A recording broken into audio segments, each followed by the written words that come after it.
Captaincy is about making right decision whether on the field or off the field, इसलिए मैं Country Delight पर भरोसा करता हूँ। They deliver 100% pure buffalo milk to my door step by 7 AM। Don't just enjoy our matches, enjoy village fresh buffalo milk too. Download the Country Delight app.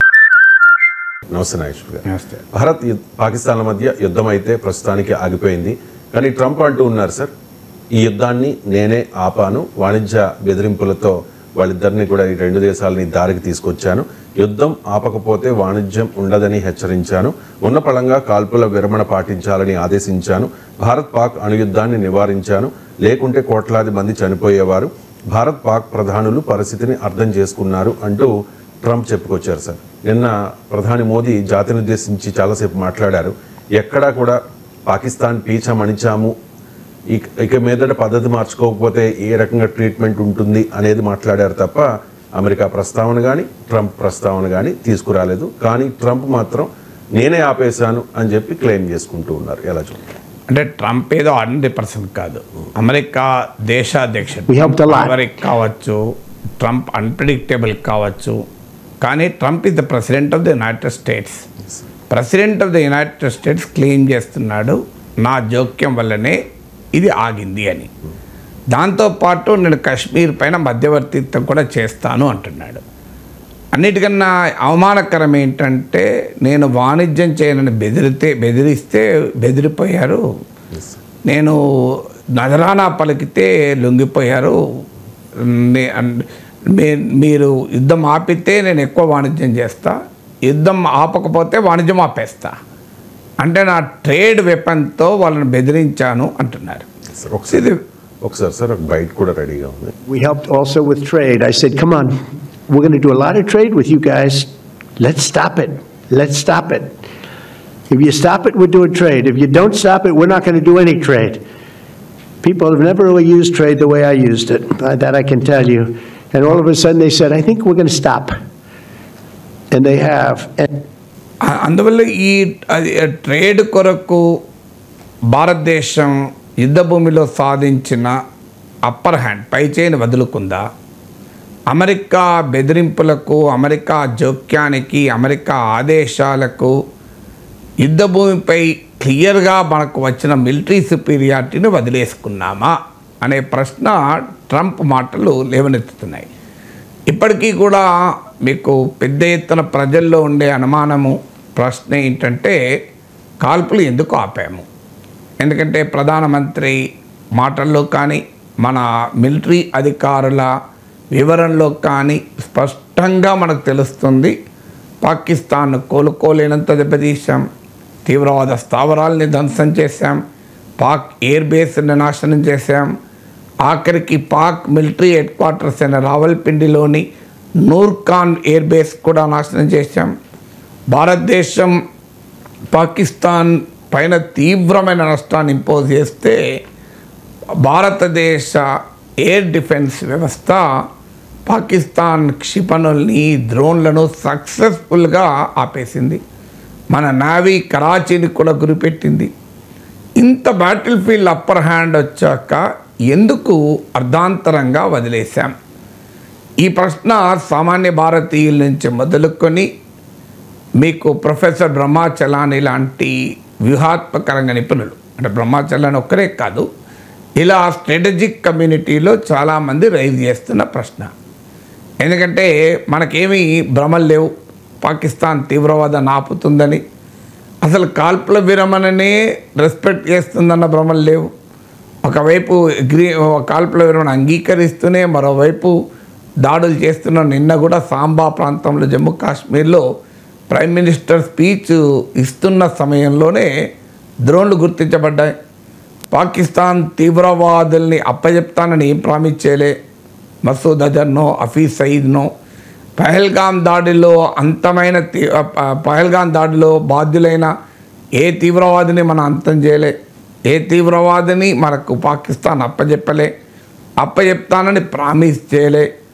పాకిస్తాన్లో ఉన్న తీవ్రవాద స్థావరాల్ని close చేస్తామని పాకిస్తాన్ హామీ ఇవ్వలే.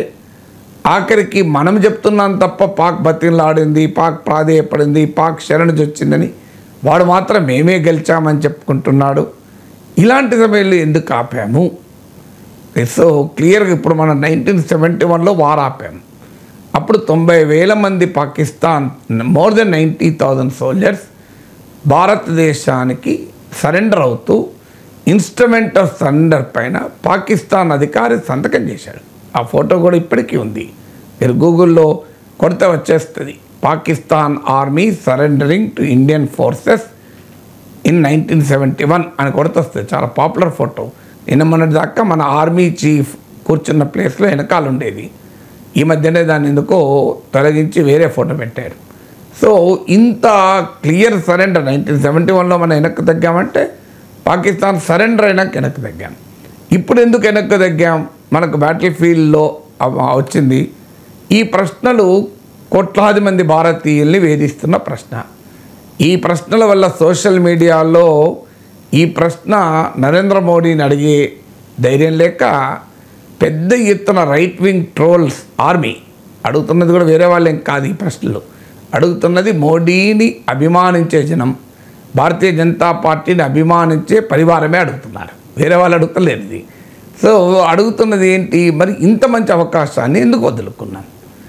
ఎంతకాలం ఇలా పాకిస్తాన్ సంగతి తేలుస్తామన్నాం కదా, పాక్ ఆక్రమిత కశ్మీర్ను మనం స్వాధీనం చేసుకుందాం అనుకున్నాం కదా, పాక్ ఆర్మీని కోలుకోలేని దెబ్బతీద్దాం అనుకున్నాం కదా, అసీం మునీర్ కూడా పక్కకు జరగలేదు కదా, మరి వాట్ డిడ్ వి అచీవ్, ఏం సాధించాం అనే తీవ్రమైన ప్రశ్నలు సోషల్ మీడియాలో వస్తున్నాయి.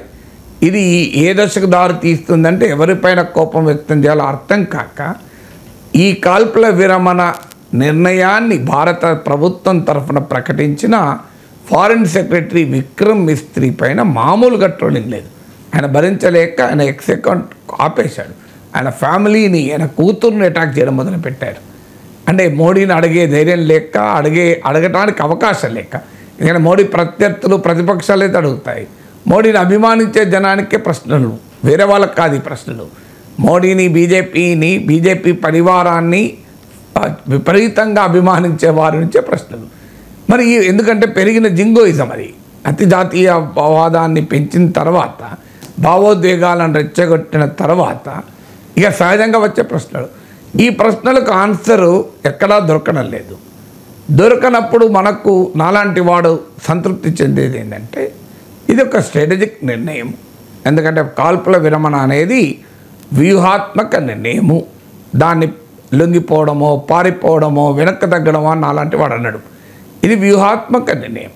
వ్యూహాత్మక నిర్ణయము తీసుకునేది నాలాంటి వారు కాదు.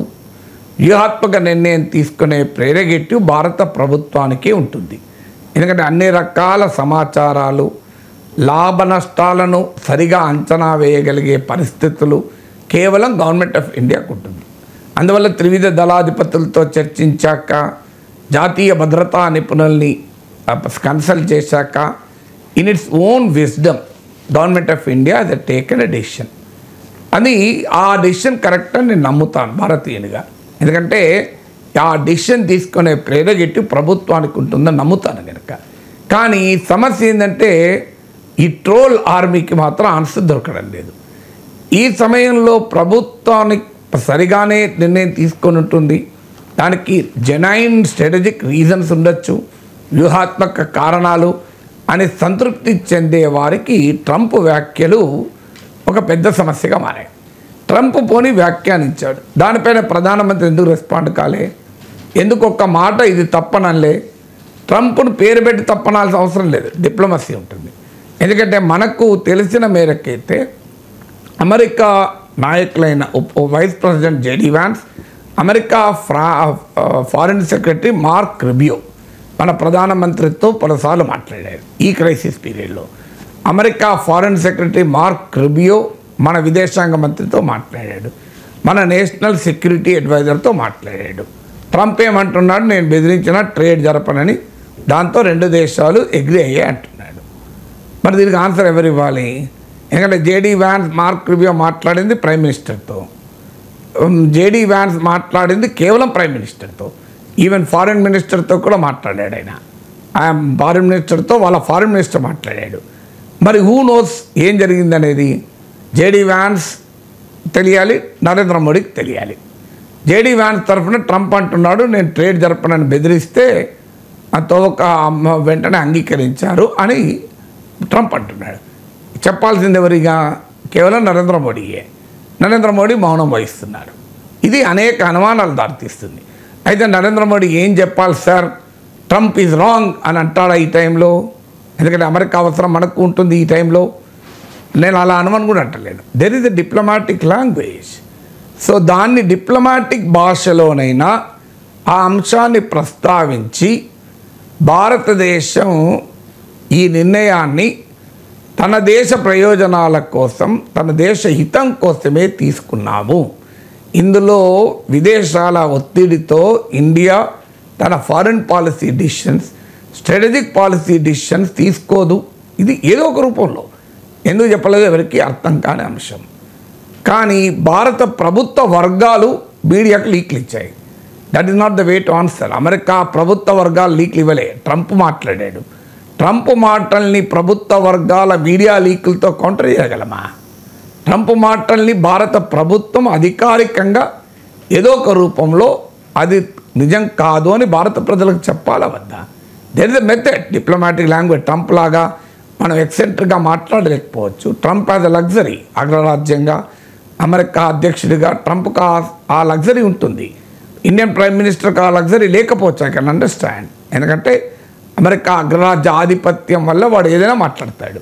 సో మనం కాస్త ఆచితూచి మాట్లాడాలి, జాగ్రత్తగా మాట్లాడాలి. కానీ ఆ జాగ్రత్తగా మాట్లాడడం కూడా లేదు. అది పాయింట్.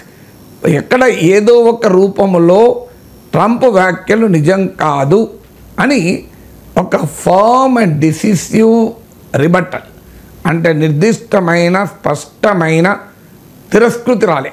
కేవలం ప్రభుత్వ వర్గాలు ఇది నిజం కాదని చెప్పాయంటే అదే మన మీడియా రాసుకున్నాయి. ఎక్కడ బయట ఉందా? ఉంటే ఉండాలి కదా. మీరు ప్రభుత్వ వర్గాల లీకుల్లో బయట ఉండవు.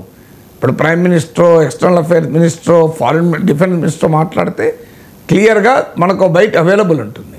ఇప్పటిదాకా మీడియా అంతా చెప్తుంది ప్రభుత్వ వర్గాలు ఇది నిజం కాదని చెప్పేశాయి. ఇవాళ కూడా పేపర్లో మీరు చూడండి, ఎవరో వర్గం ప్రభుత్వ వర్గం? ఆ వర్గం ఎవరు?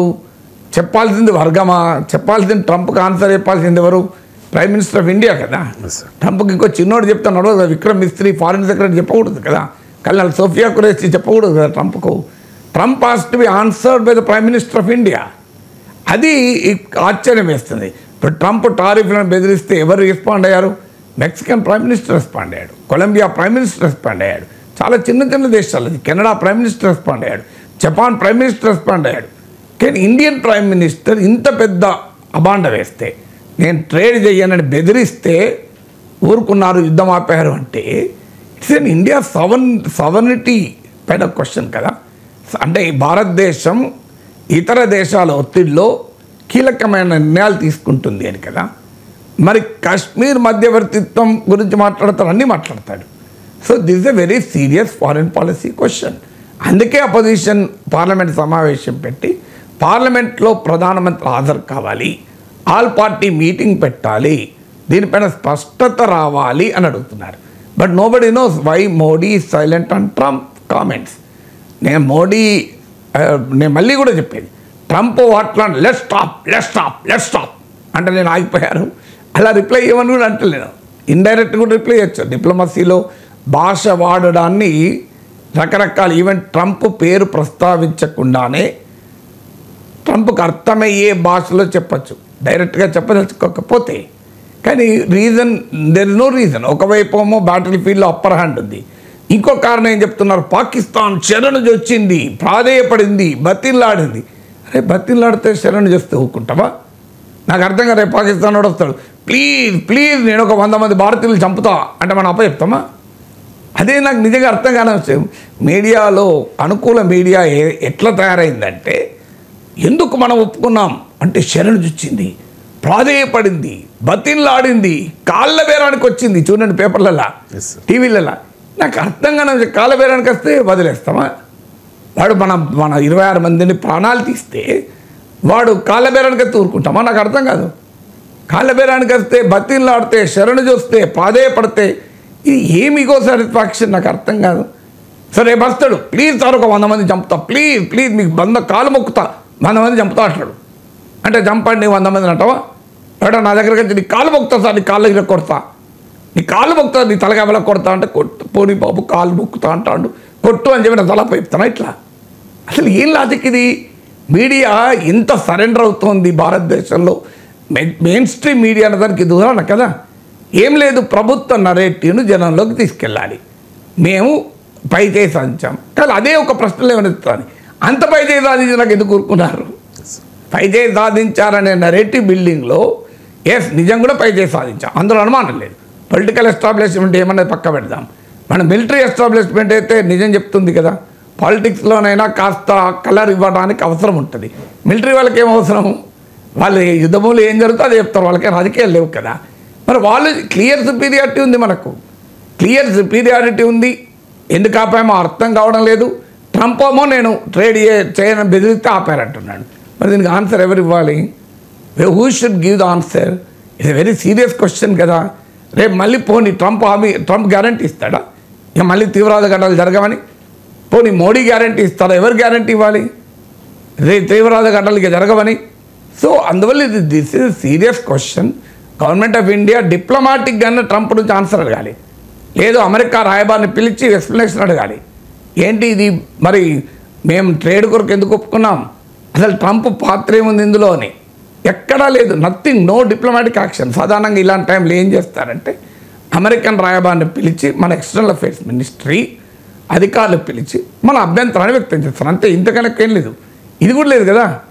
అంటే ఇప్పుడు ట్రంప్ మాటల పట్ల మోడీ మౌనము ఏం చెప్తోంది? ట్రంప్ నిజమే చెప్పాడన్న వాస్తవం అనే అభిప్రాయాన్ని కలగజేస్తుందా లేదా? So there is no answer to this. Why Modi is silent on Trump comments, ఇది ఇప్పుడు హ్యాష్ ట్యాగ్, ఎవరికి అర్థం కాని హ్యాష్ ట్యాగ్.